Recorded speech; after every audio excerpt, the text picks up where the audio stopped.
attirance pour les couleurs, je n'arrive pas vraiment à savoir quand ça a commencé.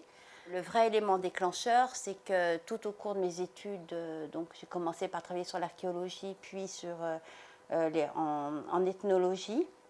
J'étais spécialiste du monde arabe, mais pendant ces 10 années d'études à peu près, la couleur a été sans cesse invoquée comme étant très, très importante, mais on ne savait pas avec quoi elle était faite, par qui, comment se transmettaient les savoirs. Et c'était pour moi une curiosité phénoménale de savoir qui étaient les humains derrière tout ça et à quoi servait la couleur dans ce contexte. Et ça a donné lieu à mon premier livre. Donc c'est un ouvrage qui rassemble en fait toutes les informations accessibles assez facilement quand même dans des ouvrages scientifiques, enfin des ouvrages universitaires sur la couleur, et qui m'ont permis un peu de dresser un panorama comme ça de l'utilisation de la couleur dans différentes cultures et de mettre en avant ce qui fabrique la couleur et comment peu à peu, c'est ce que j'ai fini par comprendre, la couleur s'affirme comme un véhicule de culture, un élément de culture qui prend son et dans un contexte donné. Ce que je sais, c'est que quand une couleur me plaît de mon chemin, si je la veux, je vais l'obtenir quitte à la fabriquer. Donc je manipule quand même beaucoup aussi et les pigments et les teintures. Celui-là, c'est un ouvrage que je ne cesse de sortir, qui est celui de Dominique Cardon, chercheuse au CNRS, donc sur notamment tout ce qui est teinture. Vous voyez, c'est un ouvrage qui a été énormément consulté. C'est un ouvrage merveilleux. Il y a un anthropologue qui s'appelle Marshall Chalins, américain, qui a écrit pas mal sur la couleur et il résume les choses avec une phrase qui dit une couleur ne le devient vraiment que quand elle s'inscrit dans un système de pensée. Donc voilà, moi je travaille sur ces systèmes de pensée qui donnent son sens à la couleur. La couleur, c'est un donner à voir et on l'exhibe en premier chef via les vêtements qui sont un des des premières surfaces sur lesquelles apposer des messages que justement la couleur porte. Qu'est-ce qu'elle veut dire maintenant? Qu'est-ce que la couleur peut encore dire de nous dans le monde occidental, industrialisé? Franchement, je me pose la question. Qu'est-ce qui fait mon unicité? Si ce que j'achète, la robe que j'achète, on peut l'acheter à Belleville, à Berlin, à Strasbourg, à Moscou, c'est les mêmes vêtements, c'est les mêmes firmes, qu'est-ce qui fait encore sens là-dedans? C'est une vraie question, quoi. Donc il y a quand même un courant qui est en train de peu à peu germer, bon, qui est pour le moment un peu élitiste avec des populations bénéficiant déjà du minimum nécessaire et bien au-delà, cultivées, etc., mais qui vise à tenir un peu à distance cette avalanche d'objets, et notamment d'objets colorés, pour essayer d'aller chercher des couleurs uniques. Et ces couleurs un peu uniques, justement, qui ne sont pas les couleurs des grandes chaînes de magasins de vêtements, notamment, elles sont souvent liées à des procédés de fabrication, de mise en œuvre de la couleur qui sont d'ordre traditionnel, et notamment le recours à des colorants naturels. Dans la mesure où ces colorants naturels, ils n'agissent jamais, il y a toujours plusieurs molécules qui interviennent. Par exemple, dans l'indigo, il y a effectivement des molécules qui vont donner du bleu, qu'on appelle l'indiquant, mais il y a aussi d'autres colorants à l'intérieur de l'indigo qui sont du rouge et qui vont donner un œil coloré qu'on ne va pas être forcément capable de détecter. Quand on est un peu attentif à ça, on se rend compte que c'est une couleur profonde. Ce n'est pas juste une couleur, c'est plusieurs couleurs. Une domine évidemment, la tonalité, il y a une tonalité dominante, mais on sent qu'il y a une vibration qui est liée au fait qu'il y a plusieurs couleurs qui sont présentes sur le même objet. Et ça, petit à petit, il va forcément se développer une sorte d'élite qui aura accès à ces couleurs, qui voudra de la belle couleur. Et là, ça va être un nouveau moment de bascule dans l'histoire du rapport de l'humanité avec la couleur, parce que il va falloir réapprendre à apprécier, à détecter et à apprécier ce qu'est une couleur profonde. Or, en fait, la science et la connaissance, dans le sens où on l'entend, a été développée, ou en tout cas a été reconnue comme telle principalement dans les nations européennes et occidentales. Et donc tout ce qui est de l'ordre des autres savoirs et des autres traditions a souvent été complètement méprisé. Les colonies, etc., les matières premières qui fabriquaient de la couleur, donc la cochenille, l'indigo, des quantités de choses comme ça qui ont été prises par les nations européennes et occidentales pour alimenter la soif de couleur des pays européens. Et ensuite, on a découvert la couleur de synthèse, donc fabriquée en laboratoire à partir de corps purs.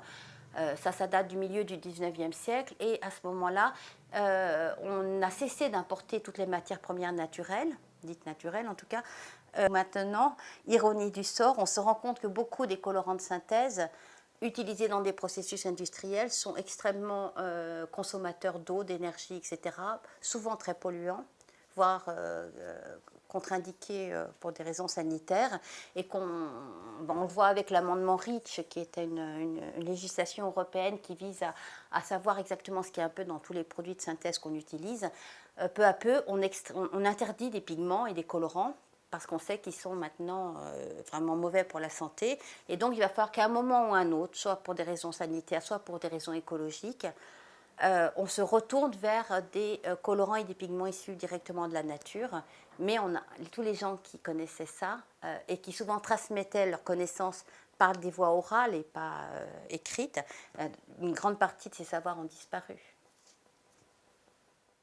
Il n'y a pas du tout de facultés qui sont spécialisées dans la couleur, mais il y avait à Toulouse un professeur d'université qui s'appelle Guy Le Cerf qui, lui, était spécialiste de la couleur quand même. Donc j'ai décidé de faire une thèse avec lui qui, normalement, devait être une thèse sur publication, c'est-à-dire que je retravaillais un peu mes différents ouvrages et je validais ainsi une thèse. Et puis, au bout de 15 jours à peine, je me suis dit « Ah, mais en fait, j'ai super envie de travailler sur les nuanciers », qui était un domaine sur lequel je lorgnais depuis un moment, parce que c'est très beau, les nuanciers, ça a un pouvoir de séduction colossal. Et j'avais très envie de savoir un petit peu d'où venaient ces outils, quelle était la logique à laquelle ils obéissaient, quel était leur impact. Et donc, je me suis lancée dans une recherche tout à fait nouvelle, sur laquelle j'ai passé quand même 3 ans.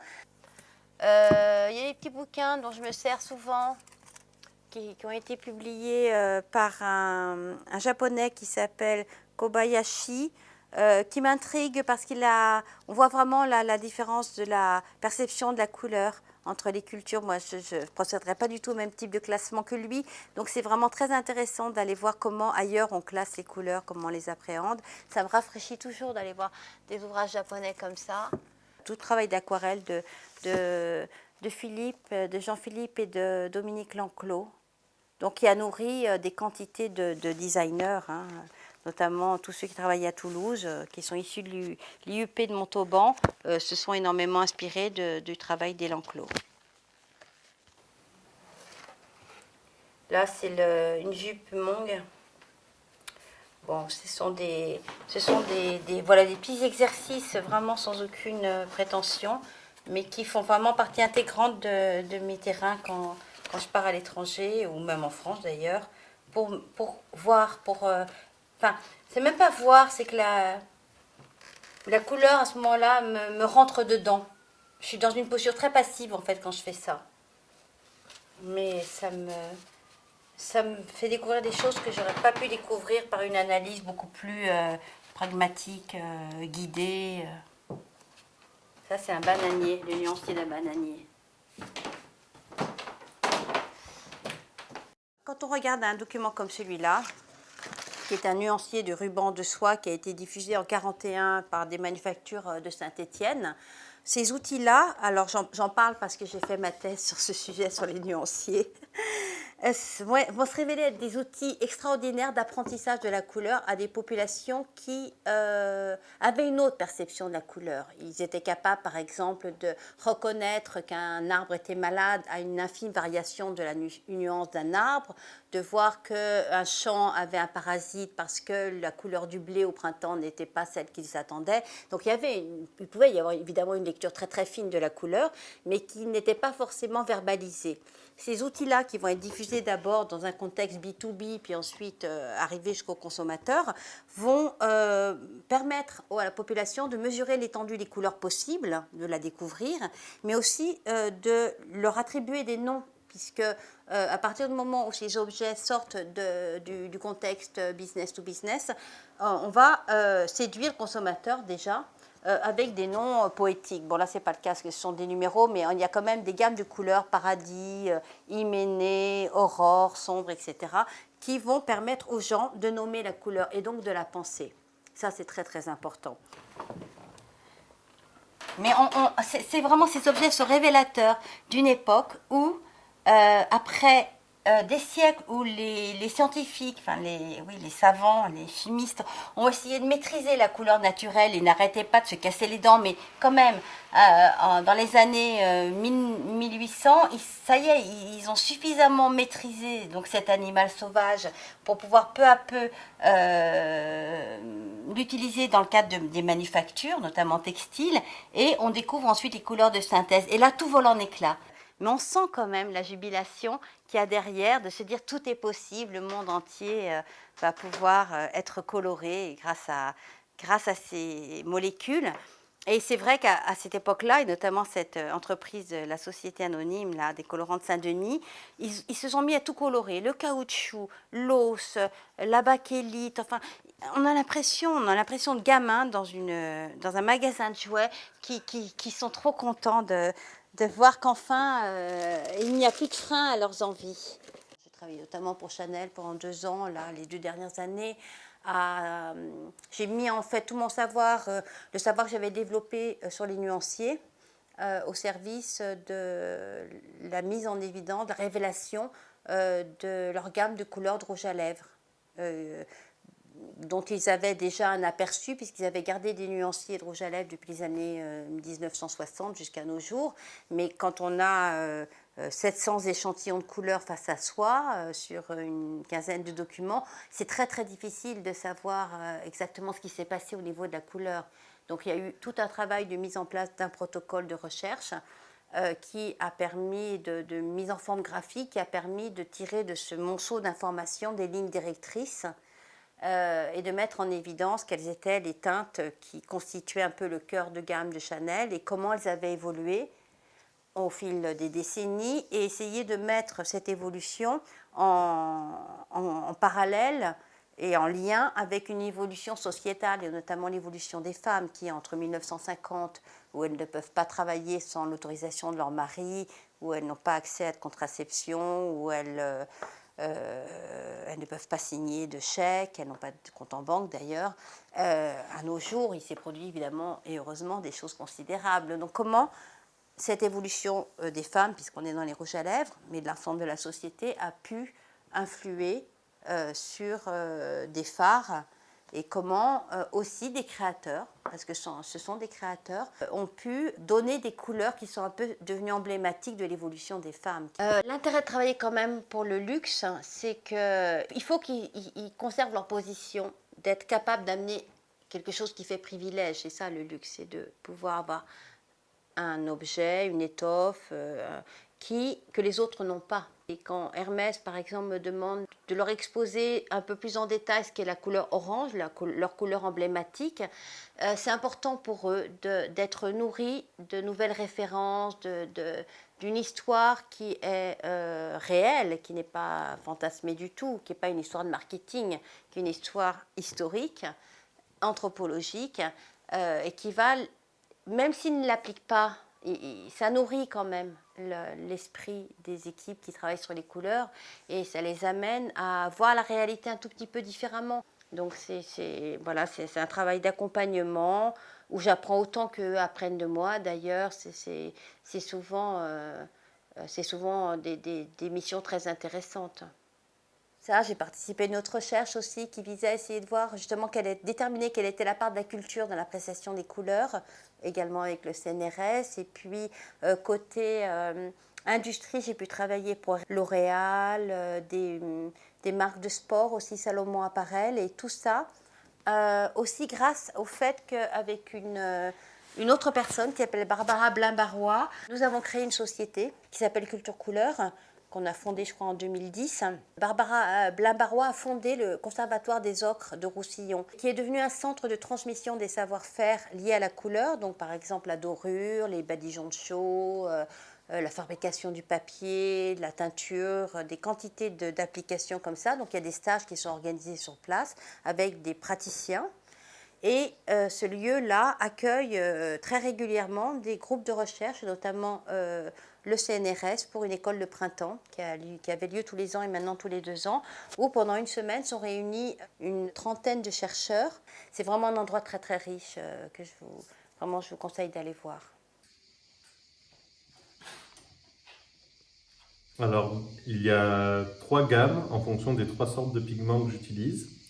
Donc, il y a la gamme de Provence avec des couleurs naturelles de Provence, donc les ocres, fabriqués par la Société des ocres de France, qui est la dernière usine qui produit encore de l'ocre ici dans le Luberon. Et le bleu indigo également, qui est fabriqué par le Champ des Couleurs, qui est une ferme à La Roque d'Enterron, où ils produisent des plantes tinctoriales, dont la persicaire, à partir de laquelle ils obtiennent le bleu indigo. Donc le bleu dans les gammes de Provence est naturel également, mais il est végétal, il n'est pas minéral comme l'autre. Après, on a les terres d'ailleurs. Là, ce sont que des terres naturelles, mais d'un peu partout en Europe. Donc on a des terres de Chypre, d'Italie, d'Espagne, d'Allemagne qui sont dans cette gamme-là. Et la dernière, les thèmes essentiels, ce sont des pigments synthétiques, c'est-à-dire des pigments fabriqués par l'homme. Et on va retrouver toutes les couleurs vives qui sont réunies dans une gamme à part. Voilà, c'est ça les 3 gammes que je fabrique ici dans l'atelier. Peut-être qu'on va en revenir à quelque chose de plus riche, de plus contemplatif sur la couleur. Et qu'on va peu à peu sortir de tous ces clichés qui sont extrêmement pénalisants, ne serait-ce que les couleurs chaudes et les couleurs froides. Parmi les rares choses qu'on a appris en sortant de l'école ou même du lycée par rapport à la couleur, c'est ça. C'est les couleurs chaudes et les couleurs froides. Or, en fait, ça nous coupe d'une part de la réalité de la couleur, parce qu'il y a des couleurs bleues qui sont des nuances bleues qui sont beaucoup plus chaudes que des nuances rouges qui peuvent être glaciales. Donc, en fait, tout ça, on nous a donné des éléments pour essayer de saisir le monde et cette espèce d'animal sauvage et rétif qu'est la couleur, mais qui ne sont pas des bonnes clés. Il va falloir qu'on mette en place des bonnes clés de lecture de la couleur, et ça va prendre du temps. Et il a fallu que des chercheurs comme Annie Mollard-Desfours, qui est linguiste au CNRS, qui travaille sur les terminologies des mots, des expressions de la couleur, comme aussi Pastoureau, Michel Pastoureau, qui est médiéviste, mais qui a entrepris aussi des études très fondées sur la couleur. Il a fallu donc des chercheurs comme ça, donc à partir des années, c'est assez récent en fait, 2000, un peu avant 2000, pour que peu à peu la couleur devienne un sujet sur lequel on développe de véritables protocoles de recherche. Quand je regarde un petit peu tout ce que j'ai pu comprendre de la couleur, je me suis rendu compte que la fête du Holi en Inde, avant que ce soit des pigments de synthèse qui soient vendus sur les marchés et qui permettaient aux gens de s'asperger de couleurs, avant c'était des décoctions qui étaient faites avec des plantes, notamment de l'hibiscus. Et on utilisait aussi beaucoup de poudre de curcuma. Et la poudre de curcuma, on sait maintenant qu'elle a des effets pour la santé qui sont très positifs, antioxydants. Enfin. Et c'est pas un hasard si des peuples ont choisi entre plusieurs substances colorantes. En général, quand ils en choisissent une, c'est qu'ils ont l'expérience, la connaissance du fait qu'elle ne va pas délabrer la santé, au contraire, qu'elle va peut-être même la conforter. Et c'est très intéressant de voir comment des populations qu'on considère comme traditionnelles avaient cette connaissance très très pointue du vivant, de leur environnement, et ont su aller chercher les ingrédients colorés qui confortaient le corps. Et donc tout ce qui concerne la couleur sur le corps montre que vraiment il y avait une connaissance non seulement du milieu naturel, mais aussi une connaissance de l'anatomie. Le henné par exemple est une plante qui n'a pas du tout été choisie par hasard. Si elle est citée d'accord dans le Coran et dans les hadiths, mais elle faisait déjà partie des traditions à l'époque de l'Égypte pharaonique. Et c'est une plante qui a des propriétés d'empêcher le développement des mycoses, qui est hémostatique. Donc, elle va être utilisée lorsqu'un enfant naît, par exemple, sur le cordon ombilical, lors de la circoncision. On va aussi en apposer dans certaines contrées sur les yeux des morts, aussi pour freiner la dégradation du corps mort. Enfin voilà, il y a une fois de plus sélection d'une plante et la couleur aurait pu être apportée par beaucoup d'autres plantes. Peu à peu, dans certains pays, se dotent de législation qui vise à déjà éliminer les pigments et les colorants les plus toxiques. Les cadmiums, par exemple, ont été supprimés récemment. Il y a d'autres colorants et pigments qui ont été interdits. Mais en plus, petit à petit, on va arriver en fait à des listes extrêmement longues. Et la seule solution, c'est de se retourner, soit de mettre au point de nouveaux composés de synthèse qui seraient plus neutres, soit de revenir aux colorants et aux pigments naturels. Et là, on va également trouver beaucoup de toxiques, mais on les connaît bien. Par contre, on va aussi développer probablement des protocoles d'application de quelque chose qui est extrêmement difficile à maîtriser, qui est la couleur naturelle, puisque tout est mobile pour une plante, enfin, le climat dans lequel elle a poussé, le sol, le transport, enfin, tout ça fait que c'est quelque chose de constamment différent qui arrive. Tout ça, il va falloir que ça soit quand même un peu mis en ordre pour pouvoir être mis à la disposition de procédés industriels. Mais ce qu'on va découvrir avec ça, c'est d'une part la possibilité de rentrer dans des cycles vertueux de récupération des déchets, etc., ou en tout cas des mises en œuvre beaucoup moins toxiques que l'industrie, enfin la couleur de synthèse. Et puis par ailleurs, on va accéder à cette fameuse belle couleur qui n'est pas une couleur, mais qui est plusieurs couleurs et des couleurs uniques, puisqu'il sera pratiquement impossible de faire deux fois là je m'en sers, mais il est un peu aride quand même. C'est le dictionnaire des termes de la couleur, mais qui a le mérite de pouvoir poser les choses. Ça, c'est un ouvrage aller découvrir là-dedans. Je suis sûre qu'il y a des rapports avec la lumière, les lumières colorées et la couleur matérielle qui ont été exploités par l'humanité à différentes époques et dans différentes cultures qu'on a complètement oubliées. Peut-être que ce serait intéressant de les retrouver.